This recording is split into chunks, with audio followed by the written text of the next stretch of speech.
Oi, gente, eu sou a Duda e hoje nós vamos conversar sobre o livro Eu, Robô, do escritor norte-americano e russo Isaac Asimov, publicado pela editora Aleph.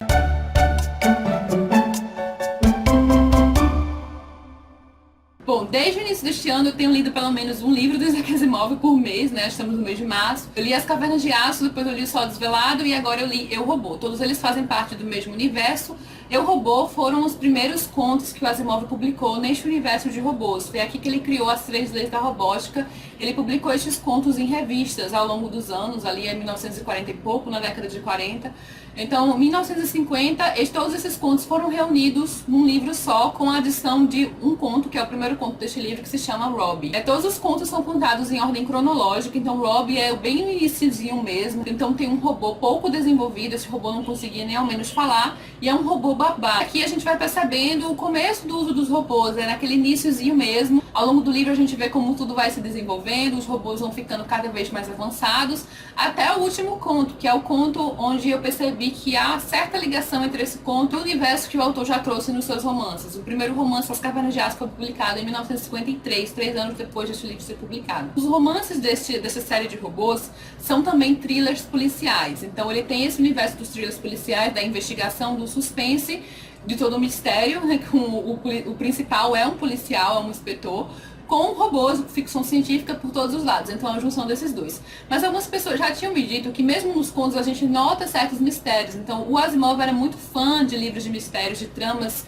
de suspense, assim, com certos mistérios. A gente já percebe que cada um desses contos traz um impasse com os robôs. A gente vai acompanhar essa progressão dos robôs na Terra do ponto de vista da Susan Calvin, que é a psicóloga roboticista. Então ela foi uma das pessoas que mais teve contato com robôs desde o início. Então ela teve contato muito grande com todas essas etapas. Ela ficou sabendo de todos os impasses e problemas que alguns robôs foram apresentando ao longo do caminho, porque é claro que na criação de novos robôs algumas falhas iam acontecer.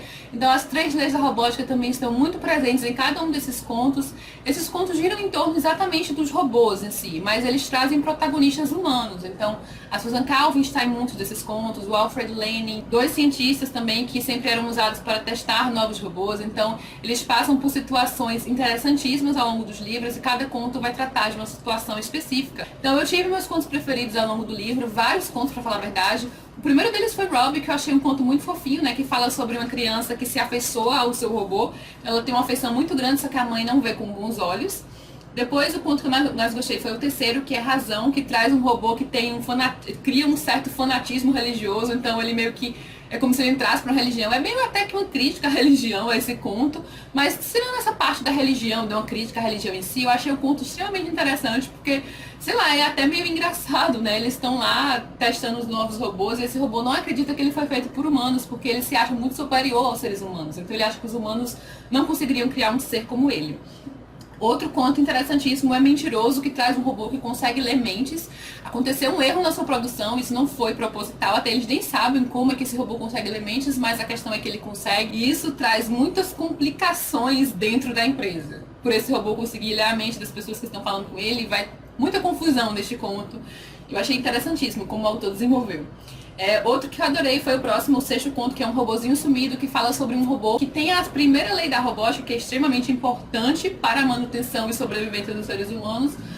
Ele tem essa primeira lei mais fraca, então ele é um robô potencialmente perigoso, É uma questão de inteligência, eles têm que se mostrar superiores para poder tentar descobrir qual é o robô certo. Isso é algo que está presente em todos os contos, Essa batalha entre a cabeça dos seres humanos e a cabeça de um robô, porque de uma forma ou de outra os robôs são superiores aos seres humanos, E tanto mentalmente, já que eles têm um cérebro positrônico extremamente avançado, quanto fisicamente, já que eles são muito mais fortes. Então, esses impasses que todos esses contos oferecem fazem com que esses funcionários que estão envolvidos com os robôs tenham que parar para pensar e colocar o cérebro para funcionar para poder resolvê-los. Então é interessante porque, de certa forma, são mini mistérios também, porque eles precisam sair de situações difíceis, até que envolvem riscos de vida ou morte.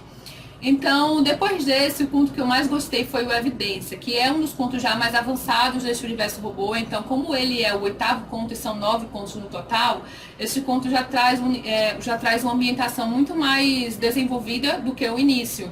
Então, tanto que a problemática deste conto é justamente um político que é acusado de ser robô. Então, a gente passa o mundo inteiro tentando descobrir se esse político é realmente um robô ou não. Então, para vocês verem como a coisa já está avançada, né? Já que existem robôs que podem se passar por seres humanos. Eu achei interessantíssima a forma como a evolução dos robôs é apresentada ao longo do livro, como a gente vai acompanhando esse progresso, esses problemas. A personagem que conta a história, que é a Suzy Calvin, ela tem um carinho muito grande pelos robôs, dedicou sua vida aos robôs. Ela já está bem velhinha no início do livro, então ela vai contando esses casos que ela acompanhou ao longo da carreira. E essa afeição que a personagem sente pelos robôs é passada para o leitor. Eu me afeiçoei completamente aos robôs. Eu os acho fascinantes. Da forma como Asimov criou, eu acho criaturas fascinantes. E eu já os achava mesmo nos romances, né? Eu acho que essa parte dos robôs, do cérebro dos robôs, da forma como eles se portam, como eles tendem a entender o ser humano, é uma das partes mais legais, né? Esse diálogo, esse jogo de mentes, eu acho extremamente interessante. Gostei desse caminho que eu tomei de primeiro ler os romances e depois vir para os contos e começar a entender como tudo aquilo começou, como tudo se originou, o início da expansão do Império Galáctico, né? Porque nos romances os seres humanos já conquistaram o espaço, nada disso ainda existia no começo desse livro, mas a gente vai percebendo que ao longo do livro a coisa vai se encaminhando para os romances. Eu particularmente prefiro os romances, me afeiçoo mais aos romances da série Robôs, mas eu completamente adorei o livro também. Eu tive alguns contos que não foram tão favoritos assim, mas outros que eu amei. Realmente recomendo muito, muito essa série. Agora eu preciso ler o terceiro e quarto volume, que estão infelizmente esgotados, foram lançados há muitos anos pela Aleph também, mas não são mais vendidos, então eu acredito que eles vão relançar assim. E neste meio tempo eu vou ler a trilogia da Fundação, que será a minha próxima leitura deste autor, e mal posso esperar. E é isso, gente. Eu espero que vocês tenham gostado do vídeo. Caso vocês tenham lido Eu, Robô, me comentem o que é que vocês acharam, o que é que vocês acham do autor, se vocês têm interesse. Se você tiver gostado do vídeo, não esqueça de clicar em curtir aqui embaixo. Caso você ainda não seja inscrito no canal, tem um beazinho aqui agora na parte inferior da tela, onde você pode clicar e se inscrever. E é isso. Um beijo enorme pra todo mundo e até a próxima.